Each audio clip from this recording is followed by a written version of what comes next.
All right, we're going to go ahead and get started.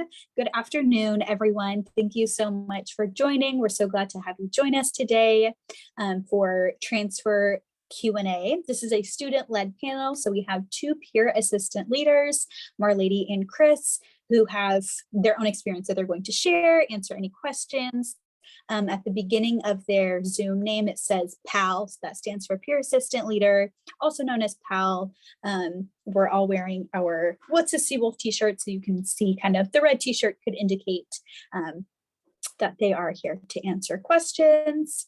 So we're going to open up the floor to them, give them a little intro so that you can hear about their experience. And then please feel free to ask questions in the Q&A or in the chat, and we will get to as many as we can. This session is being recorded, and access to the recording will be available on our YouTube channel. So if you ever want to look back or there are any other sessions you're unable to make it to, we will be uploading those on our YouTube channel. So again, please feel free to submit questions throughout the session, and we can also, make it a conversation. That's kind of our hope. And so I'm going to just pass it off. Marlady, if you'd like to introduce yourself. Hello, everyone. My name is Marlady Gonzalez. My pronouns she, hers, and hers. I'm a senior major in biochemistry, and yeah, I'll be one of you pals this summer. All right. Hi, everyone. My name is Chris Batista. My pronouns are he, him, his. I'm currently going to my last year at Stony as Marlady. I'm part of a bachelor's and master's in teaching combined program, so bachelor's in Spanish and master's in teaching. And yeah, I'm another one of the peer assistant leaders that will be guiding students throughout the summer.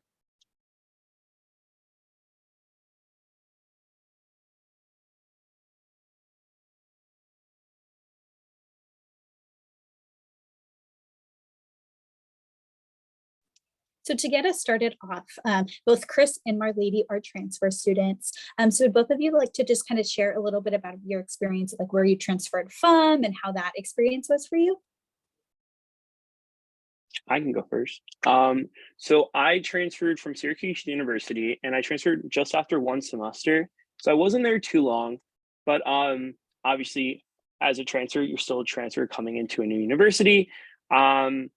I think one of the biggest things I was like scared of with transferring was like starting over again, especially because, you don't get that initial meeting everybody for the first time. Everybody's a fresh face, because at that point, even your second semester, people have already established groups. People have already made their friend. People have already found their niche. So my biggest like fear going in was like finding my own niche and like being able to kind of meet people, even though I was kind of in my mind like behind already. Hey, I transferred from Manhattan Community College, BNCC in the city. And I transferred after I got my associate's degree. So I transferred like after 2 years. And one of the concerns that I had, Chris mentioned, was like meeting people, making friends. And for me, it was like, I already have 2 years. So yes, I was a junior when I transferred. Like a lot of people already have their friends, they have their groups. So maybe like a little bit harder for me to make friends at this point.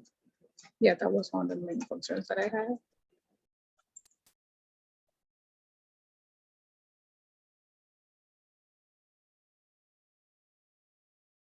So when I as like coming in, I think the biggest things I learned with being a transfer student was just kind of going with the punches and like being open to new experiences. I think the scariest part is like you have expectations of what college already looks like because you've already been to another university. So it's like kind of being open to change and new things, no matter if it's your first semester after just your first semester or it's after your second or third year, like you're going to be set in some sort of ways that are going to be feel comfortable at the beginning, like even just housing, what housing looks like if you were a resident, what the food looks like, what the buildings look like. All these things are going to feel like really weird in the beginning because again, you have that experience already. So coming in, it's just going to feel off in those first couple days. But I think the change is good. The change is like it's uncomfortable change, but it means you're getting used to it and you're getting more acquainted with our campus. So really my biggest advice is just kind of like be prepared for that discomfort, but know that it's part of the process and you're going to be a pro in just no time because you're going to be so exposed to the people of campus, what it looks like, that it's not going a week or two later, it's going to feel like you've been there forever.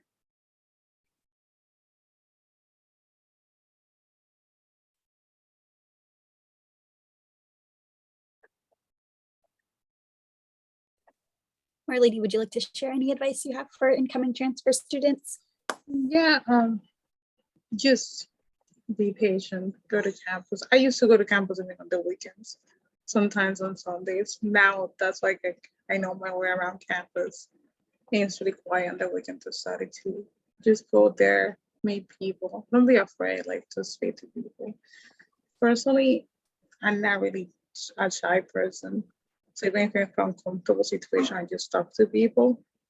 Try to get out of your comfort zone, especially for those people that are a little bit shy, because you're gonna need to. Like sometimes people are just not gonna talk to you, even if they want to. They're not sure. It's like so get out of your comfort zone, and you will do great.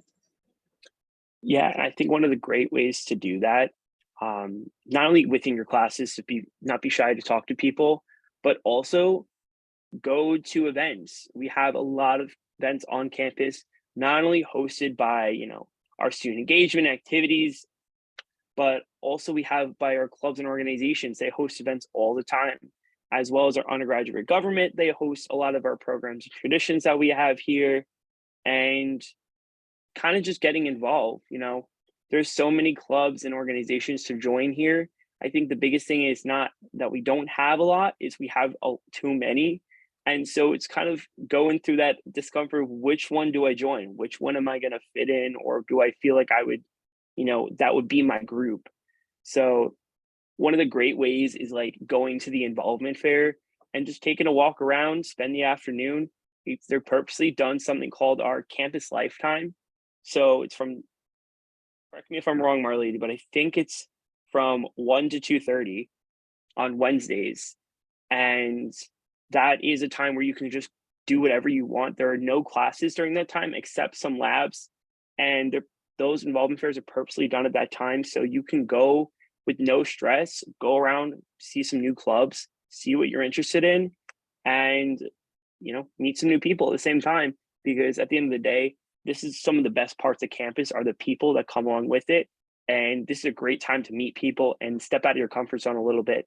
Or, you might have joined something in your previous university, and this is a time to reconnect with that, so you don't have to, this could be like your stability in the whole world of change. So kind of do what works for you, what you feel comfortable with, and what you're willing to try.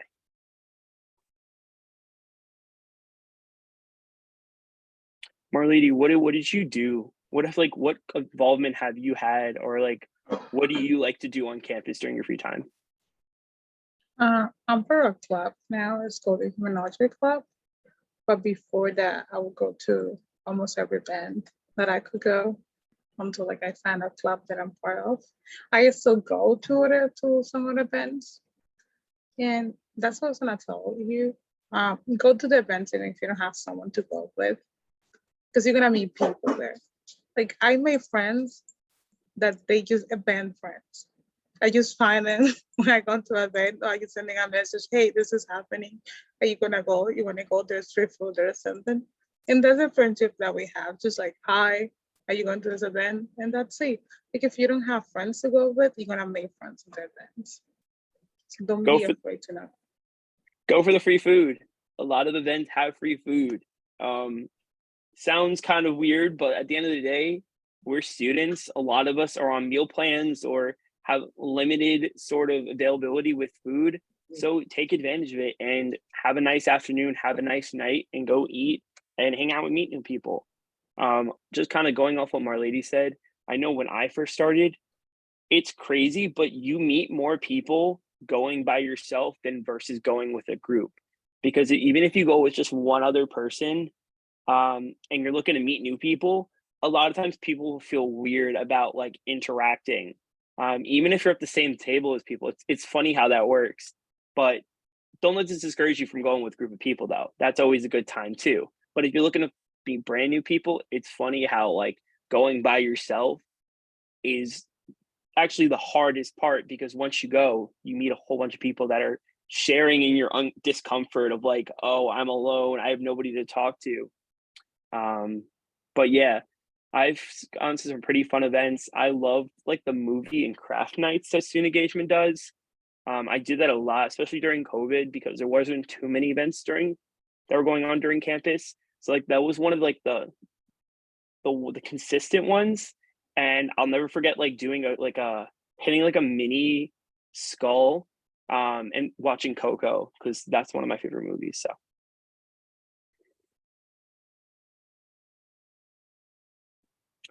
and just one thing, my involvement, I'm part of Greek life on campus, so I'm part of a fraternity, but I'm also part of our association of transfer students. So former e-board member, and now I'm just part of the club. And it was another opportunity for you to get involved and meet new people. And especially when it's centralized to just transfer students, it's kind of like your go-to if you don't feel like you have anywhere else to go. They host plenty of events that are branded for transfer students because they're made by transfer students. So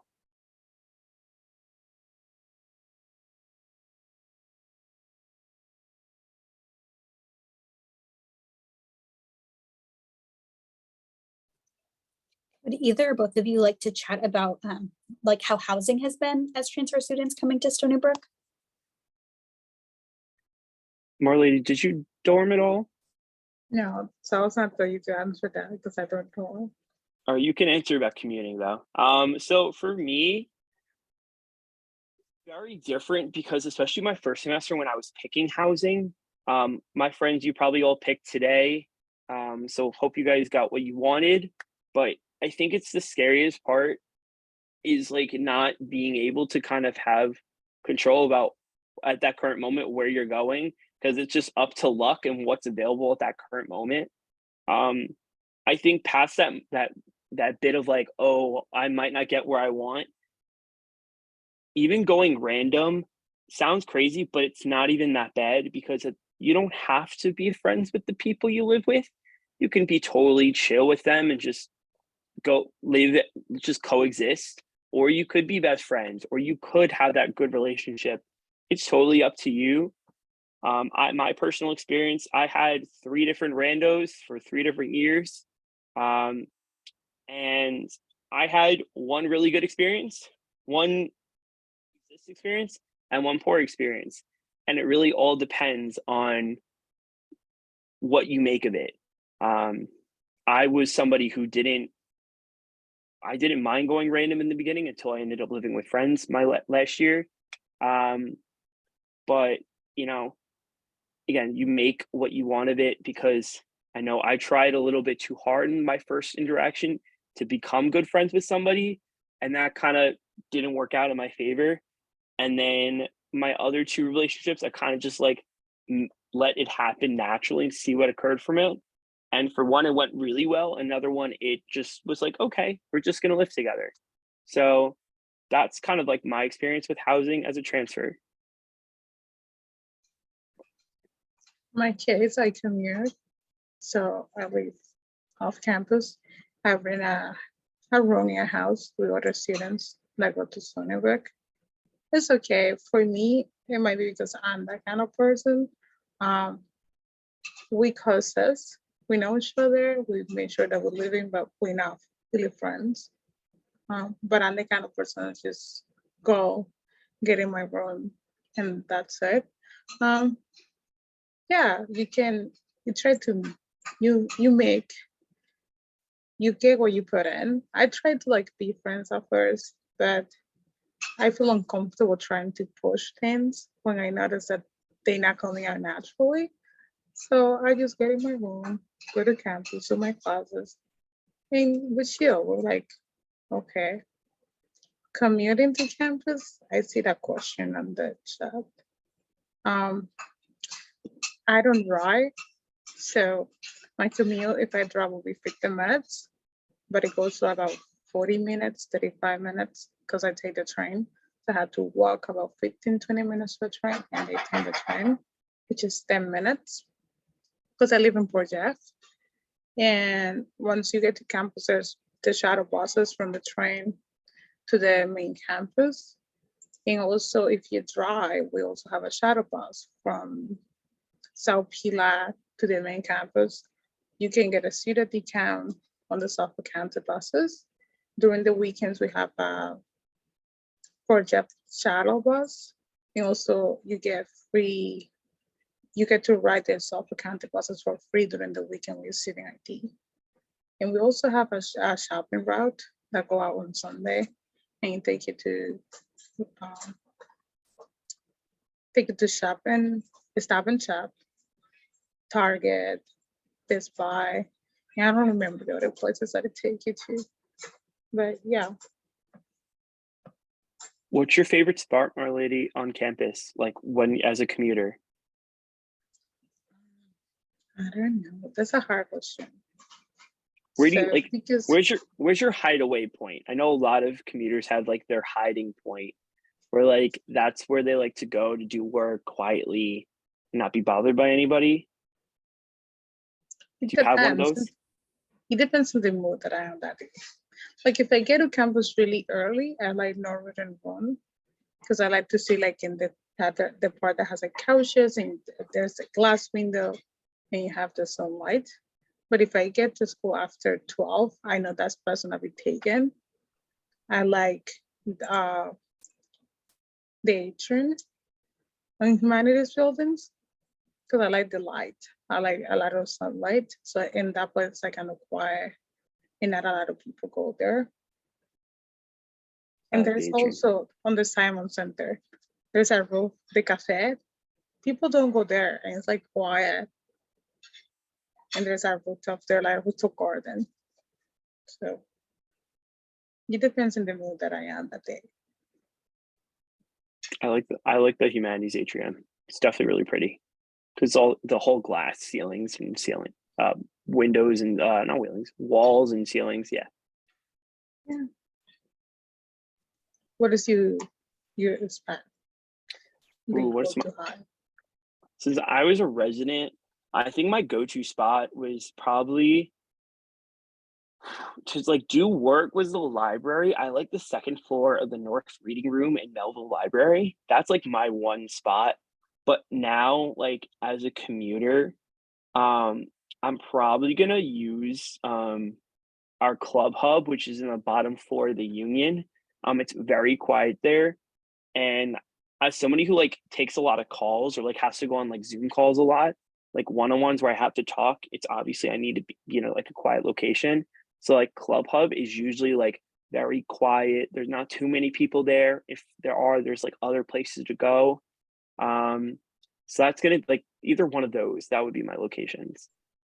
The club is also a good place to take a nap. Yeah, like I noticed that there's a couch on the back. It's like a really nice couch. It's a good place to take a nap. Also, the commuter lounge has a lot of nice couches that people like to take naps in, especially if you're in between classes and you have a big gap. We also have a question in the Q&A if one of you want to answer it. This person said, I'm still on the transfer students waiting list for housing. Is there a general date for when more housing spaces become available? So I couldn't tell you like specifically when housing would become available, but I will tell you it's honestly just on a rolling basis. So depending on where you are on the wait list is how far you're going to be from getting housing. I think the biggest thing is like a lot of people either drop housing or there's a possibility where you could be a commuter for like the fall, but like a bunch of people graduate and there's space that opens up in the spring. So really that's kind of all the information I would know, but it's on a rolling basis and they're always updating it. I know I have some friends who were on the wait list. So when you're in housing, there's also wait lists to go in specific buildings. Those wait lists move pretty fast because people move, people don't like where they they don't want to live on campus anymore, or they move off campus. Like that's another big thing is a lot of people are starting to either move off campus or have not canceled housing yet. So when people cancel their housing, that's when their spot opens up and people get taken off the wait list. It's a very like dependent situation. Like there's no clear-cut answer, but for the most part, you should be able to get onto campus within the year. I'm not sure for the fall, but I've heard from many of my friends and people that have been on the wait list, it opens up a lot because of how much movement that happens with housing.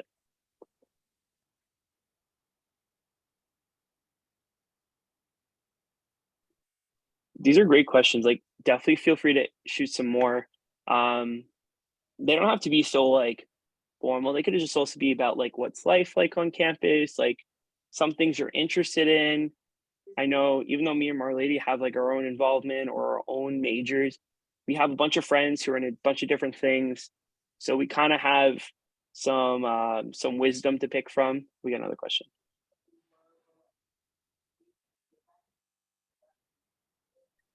What was the club? Oh, perfect. So it's called the Association of Transfer Students. And it is a club that doesn't have it doesn't function like a normal club does. It doesn't have like general body meetings. It just mostly hosts events for transfer students. And that's the main goal of it, is to host events that not only provide professional opportunities, but a bunch of social opportunities. So I'm gonna put in the chat our SB Engaged link.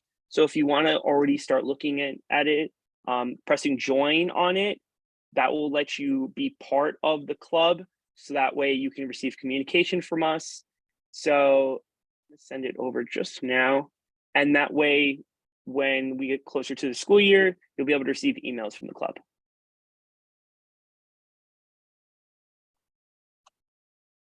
I'm gonna also put it in under the Q&A.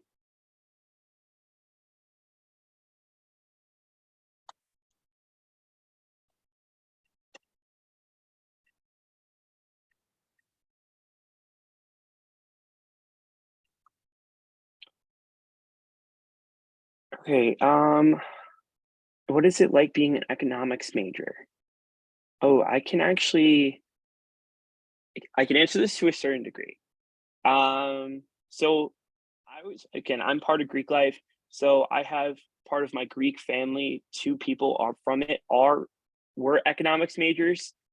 I can't tell you about the class specifically, but I can tell you about like the overall environment of the classes. From what I hear from my friends, it's a very collaborative environment where a lot of students tend to work together. There's a lot of group projects. There's of course there's the tests and quizzes, but a lot of the professors are very much trying to have you learn because they're all very interested in economics. So they're a very strong department, especially within our social sciences. They're very strong.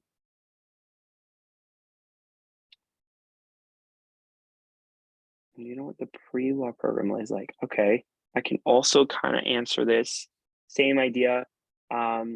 Friends that I know, pre-law is one of our tracks that is not like our pre-med or pre-nursing. It doesn't have like a specific like course load that because I don't know if you're all familiar with like how law school kind of works, but like you don't have to take specific courses in order to go into law school. So really, pre-law, I would speak to somebody within that. I believe it's the poli-sci department, and they would be the ones that kind of guide you on that. We also have a pre-law fraternity on campus. It's called Phi Alpha Delta, and they provide professional opportunities for future lawyers or people looking into going to some sort of law. And they would be another way to get involved in pre-law. But pre-law, I believe if you have questions, you would want to go to an advisor within the poli-sci department, but I'm not 100% sure of that. I will look it up for you now. There's also a question in the chat that I'm going to read aloud. It's a little long, so if you want me to repeat, feel free. But this person said they have a few questions. How do I know who is my college assistant? So I think they mean their peer assistant leader. They're asking about if they can get to know that person once they arrive at Stony Brook, or if they can get to know them before. Irene, if you want to clarify in the chat whether you mean commuter assistant, because that's what CA is an acronym for that, and it's commuter assistant. And then there's also the peer assistant leader. So there are two kind of different types of students that are on campus that will be able to kind of help you out. And then in the meantime, I'm going to also read the rest of the question, so then you can kind of chat about whatever parts you're familiar with, both Marlady and Chris. But this person is a transfer student, and they've already completed 60 credits in their previous university and wanted to know how they can validate them, I think transfer the credits over. And then they asked about making their own curriculum, and then asked, kind of how they can get assistance from that.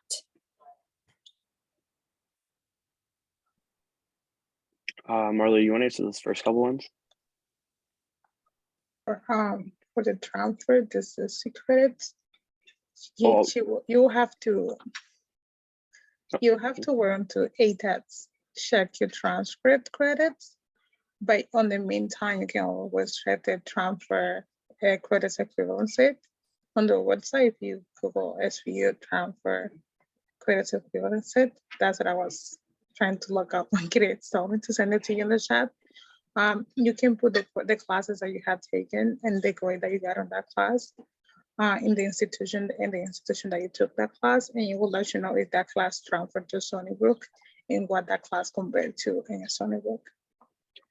So regarding your college assistant, we have, again, our peer assistant leaders are going to be the people going to be meeting with you and helping you along the way into the summer and into the fall.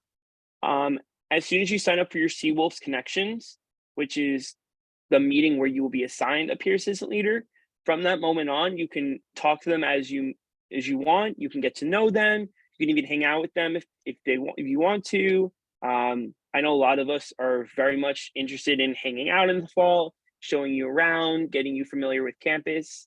But yeah, once you sign up for a Seawolves Connection, you'll be assigned one of us, and we'll be able to work with you from there.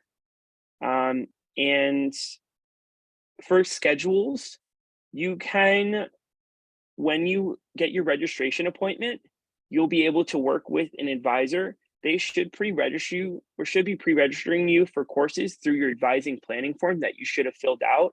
And from there, you can also add more courses along with your registration assistant, which is either going to be our undergraduate fellows, our peer assistant leaders like us, or other student enrollment assistants, and they will all help in enrolling you into your classes. And of course, they're going to help you, put you into classes that are appropriate for not only your major, but also within your gen eds that you need to take, or general educations. I hope that helps.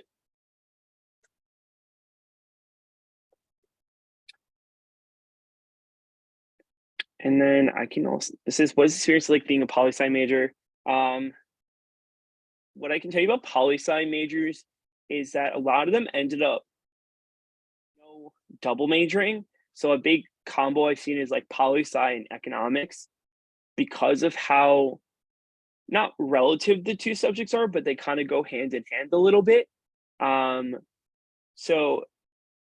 really tell you too much about like the major from my own experience, but I can tell you that I've seen a lot of people double majoring or doing a minor in something else because they're interested in other things that go along with politics, with the whole idea of political science, and that way people can get like different experiences along with it.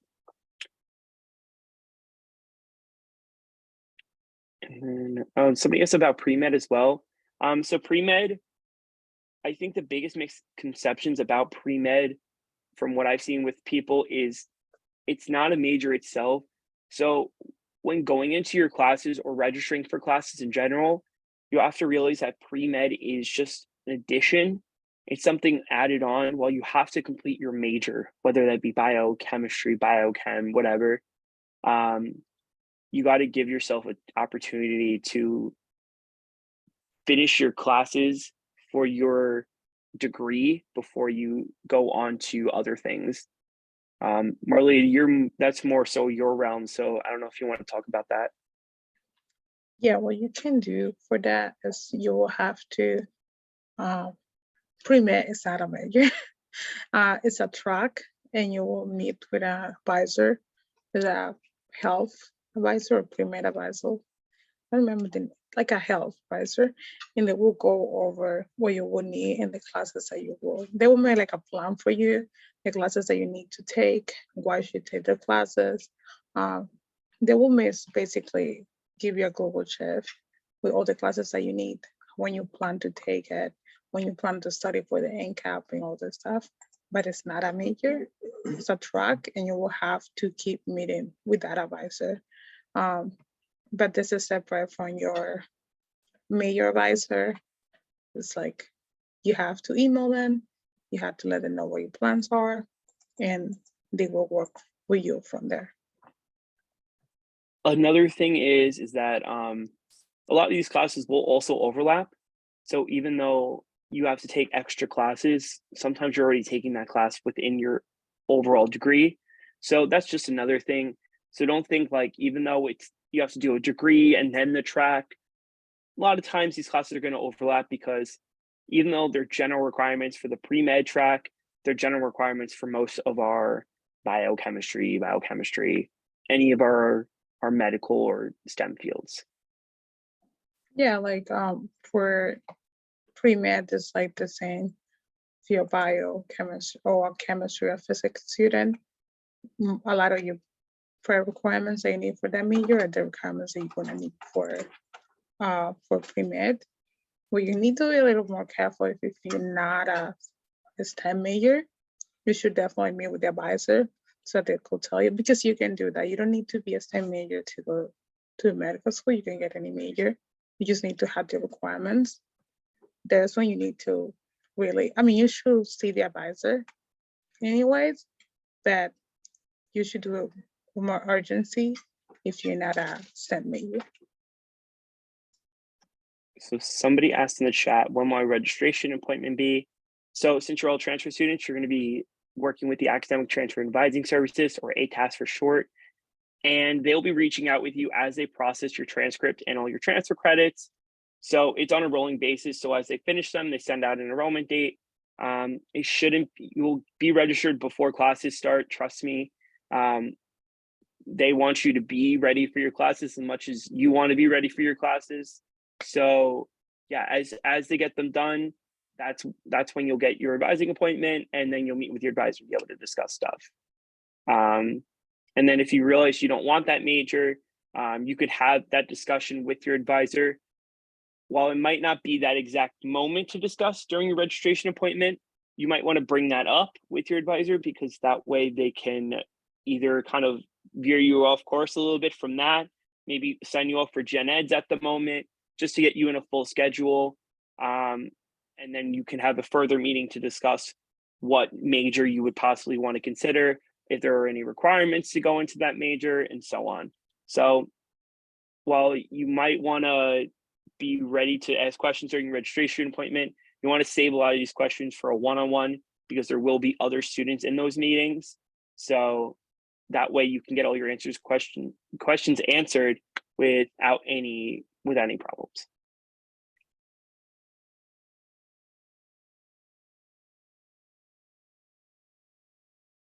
You can always let them know that you're unsure the major that you have. So as Chris said, they will do more general classes for you. And then when you go to the one-on-one, they can work changing your major, or like figuring out what you need and what you want.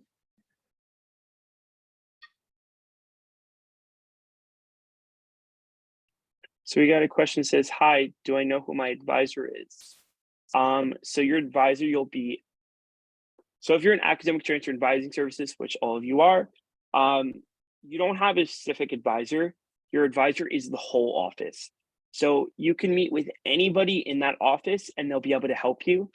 But just a heads up, if this is a question regarding your major, and it's a very major specific question, you're going to want to meet with a major specific advisor or a pre-med or pre-health, whatever that is, those advisors specifically, because these advisors only are within transfer credits and things that have already been transferred over.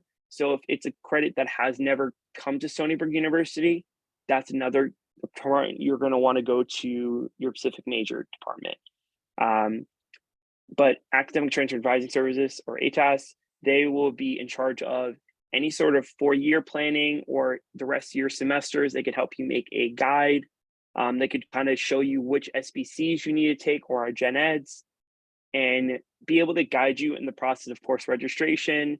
And again, any general advising that has no specifics to it regarding your major besides what's already on our undergraduate bulletin, which is where they see a lot of the major requirements already set put. So if you need an exception or something, you're going to want to go to your major.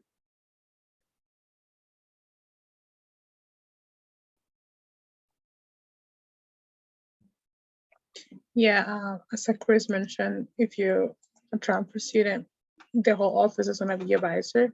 But with time, you can kind of do what I do. I try to make the appointment when I go to see the advisor with the same advisor all the time.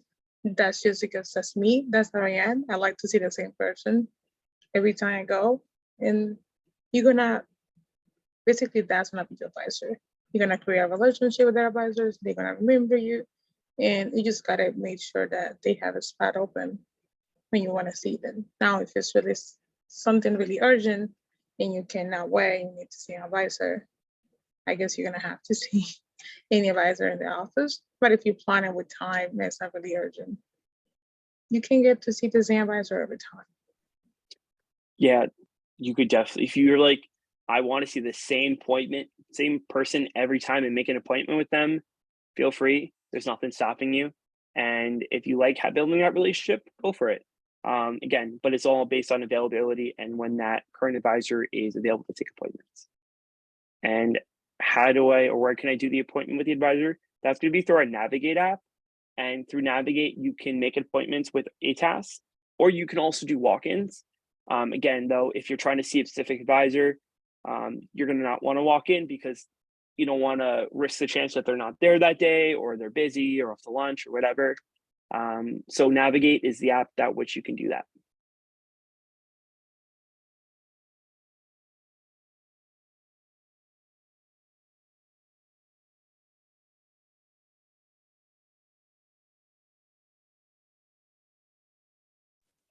And just to let the participants know, we have about 5 more minutes remaining. So please feel free to continue putting your questions in the chat. These are great questions. We want to make sure we can get down or answer as many as possible.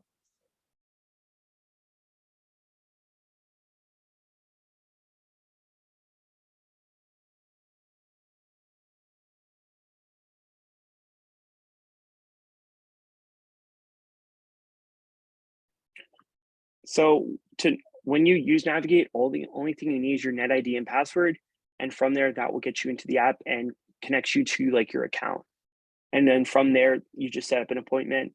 And then you could also on the appointment kind of say what your needs are. So if you would like have something specific you want to talk about, and it might also give your advisor a heads up of like, okay, maybe I need to prep something before this meeting. That's also another thing, so you can make notes for that.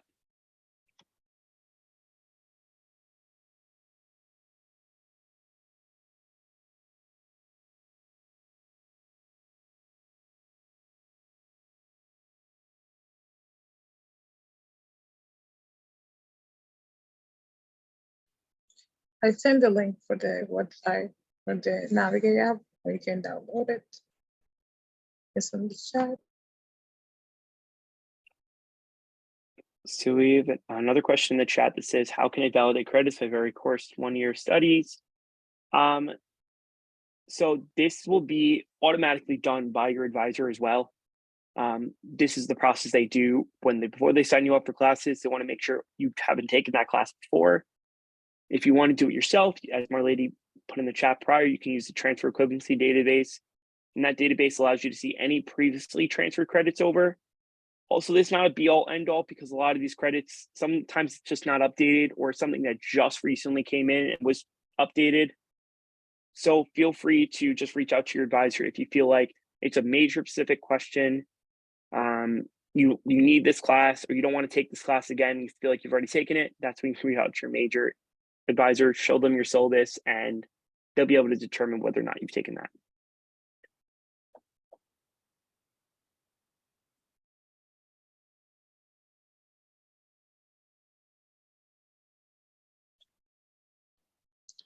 Keep in mind that the transfer equivalency database that I sent is just something for you to keep track and have an idea of how the transfer is going to transfer. Like, that's not going to transfer your credits. You're going to be able to see how they will possibly transfer to Sunnybrook.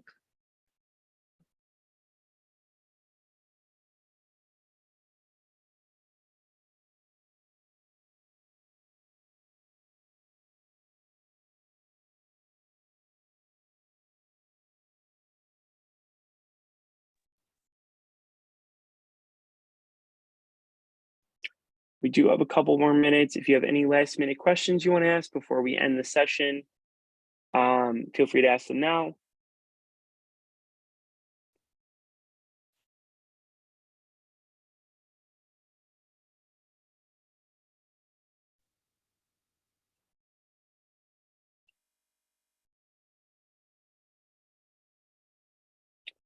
So the credits that don't transfer, those are going to be just given as credit. So if you don't, let's say class doesn't transfer over directly, and we don't have anything like that, they'll just give you credit for that area. So for example, I have on my transcript an English class for my previous university. It's called EGL 1XX. And it's the same thing with anything in that subject. It will give you just credit, but it won't count towards anything. And it might even, but sometimes could even count towards like a Stony Brook curriculum or a gen ed. So it could be used for something, even if it's not a direct transfer over. Yeah, for me, I took like a few Spanish classes in my previous college. Some of them will transfer. I mean, all of the credits won't transfer, but there was one class that he was transferred and I got the credit, but it didn't fit in any part of the curriculum. So I just know that the class is there and I got the credit, but it's like they don't have anything as that class. But you're gonna be able to see it on your transcript that you took of that class and that it was transferred.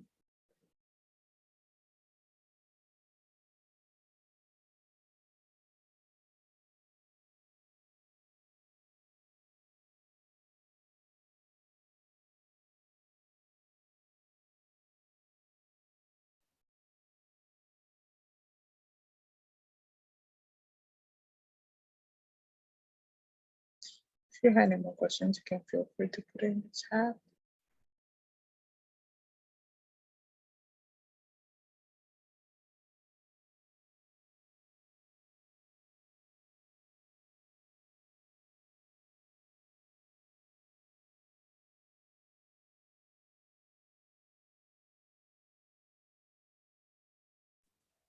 All right, we're going to go ahead and end this session. Thank you so much to our peer assistant leaders, Marlady and Chris. You did a phenomenal job. Thank you for answering questions and providing your experience. And thank you so much to all the participants that came today. We really appreciate it. If you have any questions, feel free to reach out to the new student and transition programs. We're here to help you out as you embark on your journey with Stony Brook University. And we hope you have a great rest of your summer, and we will see you in August. Bye.